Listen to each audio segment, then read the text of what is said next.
दोस्तों, आप सभी लोग जानते हैं कि चैत्र नवरात्र शुरू हो चुके हैं।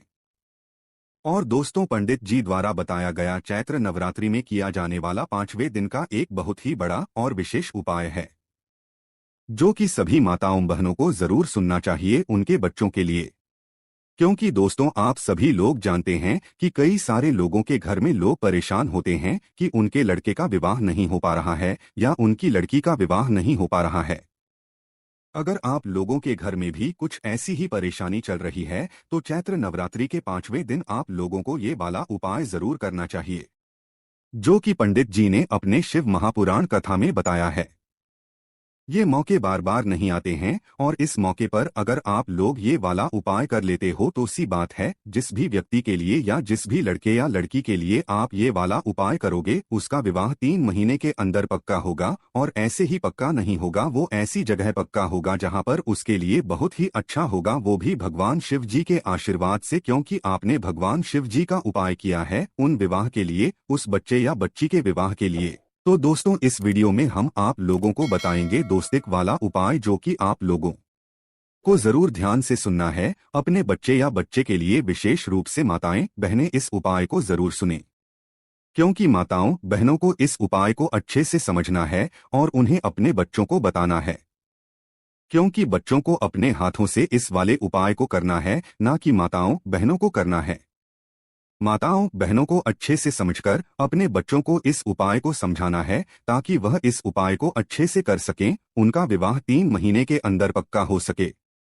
तो दोस्तों, सबसे पहली चीज आती है कि इस उपाय को हमें किस दिन करना है, किस समय करना है, किसको करना है, ये बात हम लोग समझ लेते हैं।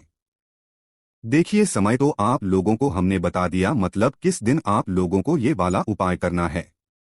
चैत्र नवरात्रि का जो 5वां दिन होगा। चैत्र नवरात्रि का 5वां दिन कब होगा? देखो, चैत्र नवरात्रि कब से शुरू हुई है? 9 अप्रैल से। तो 9 अप्रैल, 10 अप्रैल, 11 अप्रैल, 12 अप्रैल और 13 अप्रैल। तो 13 अप्रैल का जो दिन रहेगा, 13 अप्रैल 2000 का दिन, ये रहेगा चैत्र नवरात्रि की पंचमी तिथि, मतलब चैत्र नवरात्रि का 5वां दिन। तो 13 अप्रैल को ही आप लोगों को ये मतलब दो स्वास्तिक वाला उपाय करना है। अब इस दो स्वास्तिक वाले उपाय को किस समय आप लोगों को करना है? सुबह के समय करना है या शाम के समय करना है? तो देखो, इस वाले उपाय को आप लोगों को कोशिश करना है कि आप सुबह के समय कर लो। सुबह के समय से लेकर आप दोपहर के समय तक इस उपाय को कर सकते हो। कहने का मतलब है कि शाम होने से पहले आप लोग इस उपाय को कर लेना। शाम के समय या रात के समय ये वाला उपाय होगा, इस बात का विशेष रूप से आप लोग ध्यान रखना। अब दोस्तों, ये वाला उपाय किस जगह पर होगा, ये भी बहुत ही जरूरी यहाँ पर बात है। तो देखो, ये दो स्वास्तिक वाला जो उपाय है, ये होगा सिर्फ और सिर्फ नीम के पेड़ के नीचे। आपके घर के आसपास में जो भी ऐसा नीम का पेड़ हो, जो नीम का पेड़ बड़ा हो, छोटा ना हो, बड़ा पेड़ हो, जिसकी छांव के नीचे आप लोग बैठकर ये वाला उपाय करो, तो उस पेड़ के नीचे आप लोगों को जाकर ये वाला उपाय करना है। और इस उपाय की सामग्री क्या है वो भी सुन लो। देखो, इस उपाय की सामग्री आपको कुल मिलाकर जो है, यहाँ पर कुछ चीजों की आवश्यकता पड़ेगी, जो कि हम आपको यहाँ पर बता देते हैं। उसके बाद हम लोग इस उपाय को करने की पूरी विधि जानते हैं। तो ये सबसे पहली चीज, इस उपाय में आप लोगों को आवश्यकता पड़ेगी एक आम के पत्ते की। आपने आम का पत्ता देखा है, जिस पेड़ में आम लगते हैं या कैरी लगती है, कैरी जो आप लोग खाते हो, खट्टी कट्टियां जिसमें आम लगते हैं, भाई उस पेड़ में से आपको मात्र एक आम का पत्ता लेना है। क्या लेना है? इस जगह पर बहुत सारे लोगों को मतलब कंफ्यूजन होती है कि पंडित जी ने आम का पत्ता है या पान का पत्ता बोला है।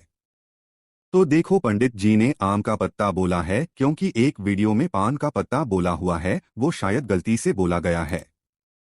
पर उन्होंने दूसरी वीडियो में जो है, यहाँ पर वो आम का पत्ता ही बोला हुआ है। तो आपको मात्र एक आम का पत्ता तोड़ना है और उस आम के पत्ते को तोड़कर अपने घर पर लेकर आ जाना है। जिस दिन उपाय कर रहे हो, मतलब पंचमी तिथि के दिन, चैत्र नवरात्रि के 5वें दिन 13 अप्रैल को, उसी दिन सुबह सुबह आप लोग इस आम के पत्ते को तोड़कर लेकर आ जाना है। अपने घर पर ही आप लोगों को थोड़ी कुछ उपाय की तैयारी करना है। या तो अगर आप लोग हो तो आप लोगों को नीम के पेड़ के नीचे जाकर ही इस उपाय को करने की पूरी तैयारी करना है, क्योंकि अगर आप लोग घर से उपाय को करने की तैयारी करके जाओगे तो हो सकता है कि भाई आपके चावल, मतलब जो भी उपाय की सामग्री में आप इस्तेमाल करने वाले हो, वो इधर उधर हो जाए, इसलिए आप लोग अपने घर से उपाय की सामग्री को तैयार करके लेकर जाना ठीक है, जिसमें होंगे आप लोगों के एक आम का पत्ता, उसके बाद में जो है 2 तरह के चावल होंगे, जिससे पहले आप लोगों को थोड़ी सी हल्दी अलग से रखनी है कागज की पुड़िया में, और थोड़ी सी कुमकुम, ये जिसे हम सिंदूर कहते हैं, रोली कुमकुम जिसे सिंदूर कहते हो, और एक वो अलग से रखना है। तो हल्दी और रोली कुमकुम ये दोनों चीजें आप लोगों को अलग अलग एक पुड़िया में रख लेना है, थोड़ी थोड़ी ज्यादा मात्रा में रखना है। उसके बाद में दोस्तों आप लोगों को थोड़े से चावल भी रखने हैं।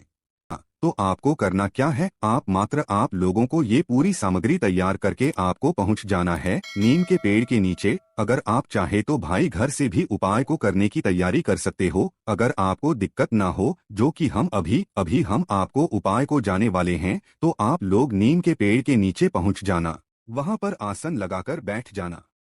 बैठने के बाद अब आप उपाय की करने की तैयारी शुरू करना है। उपाय को करने की तैयारी कैसे शुरू करोगे, देखो, सबसे पहले आप अपना आम का पत्ता अपने सामने रखना है। आम के पत्ते को अपने सामने रखने के बाद क्या करना है, आप लोग 2 पुड़िया में या 2 पात्र में, मतलब 2 चीज लेकर आए हो, जिसमें एक में हल्दी है और एक में रोली कुमकुम या सिंदूर है। तो आपको ये करना है, उन दोनों में थोड़ा थोड़ा सा पानी मिला लेना है और अलग से भी थोड़ा थोड़ा सा रखना है। क्या करना है, अलग से भी थोड़ा थोड़ा। तो अब सबसे पहले आपको अपनी हल्दी में से क्या करना है, अपनी उंगली को भिगो लेना है। जिस उंगली से आप लोग तिलक वगैरह करते हो ना, उस उंगली को आपको अपनी हल्दी में भिगो लेना है और आपने सामने वह आम का पत्ता रख लेना है। आम के पत्ते का जो सामने का भाग होगा या जो चिकना भाग होगा, उस चिकने भाग के ऊपर आप लोगों को जो है स्वस्तिक बनाना है।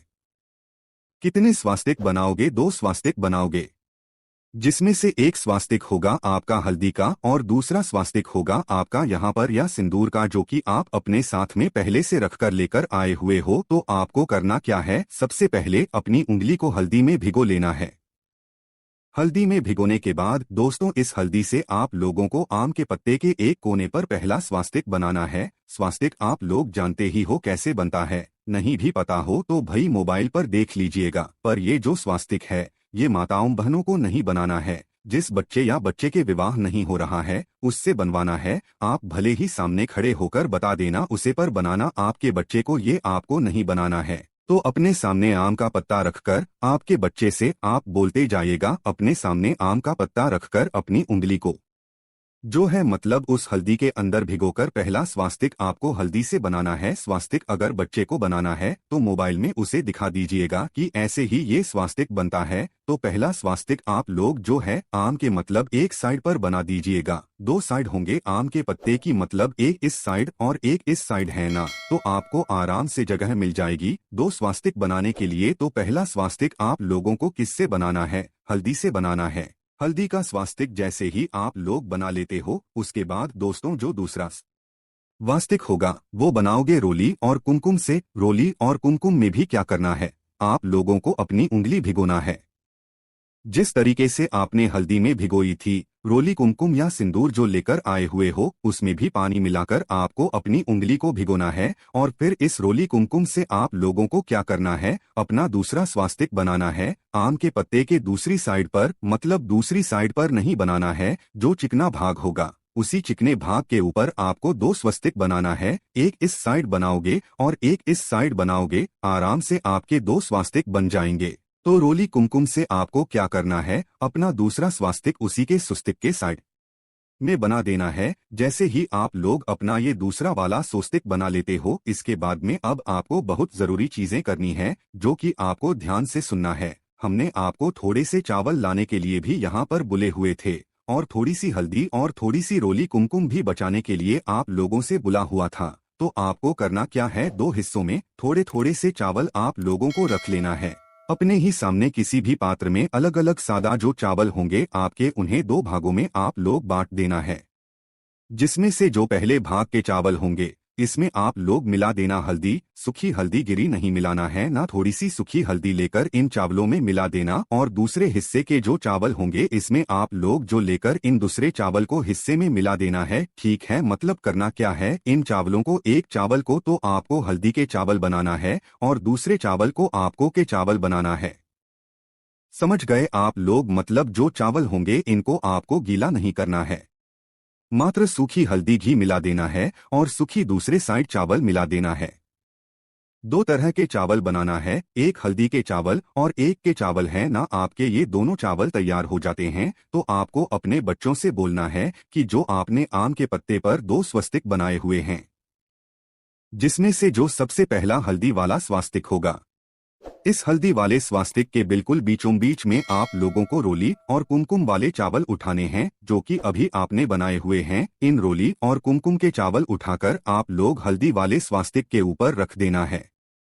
जैसे ही रोली कुमकुम के चावल को हल्दी वाले स्वस्तिक के ऊपर रख देते हो, अब जो बाकी का दूसरे नंबर का स्वास्तिक होगा जो कि रोली कुमकुम का होगा, तो इस रोली कुमकुम वाले स्वास्तिक के ऊपर आप लोगों को क्या करना है, ये हल्दी वाले चावल रखने हैं जो आपने हल्दी वाले चावल अभी तैयार किए हुए हैं ना। इन्हीं हल्दी वाले चावल को उठाना और रोली कुमकुम वाले स्वास्थ्य के ऊपर बिल्कुल बीचों बीच में रख देना। ठीक है, तो बस यहाँ पर हमारा ये उपाय बहुत हद तक पूरा हो जाता है। बस इसीलिए हम आपसे बोल रहे थे कि आप लोग जो है अपने उपाय की सामग्री को लेकर नीम के पेड़ के नीचे ही पहुँच जाना, वरना अगर घर से इस उपाय को इस तरीके से कर सकते हो और सुरक्षित जो है नीम के पेड़ के नीचे लेकर आ सकते हो तो ये आप ऐसा भी कर सकते हो। बस ज्यादा अच्छा तभी रहेगा जब आप नीम के पेड़ के नीचे ही इस उपाय को करने की पूरी तैयारी करो, और वहीं पर जो है ये वाला तो ज्यादा बेहतर रहेगा। आपकी सामग्री भी अच्छे से जो है समर्पित हो जाएगी। तो आप लोगों को दो सस्ते बनाना है,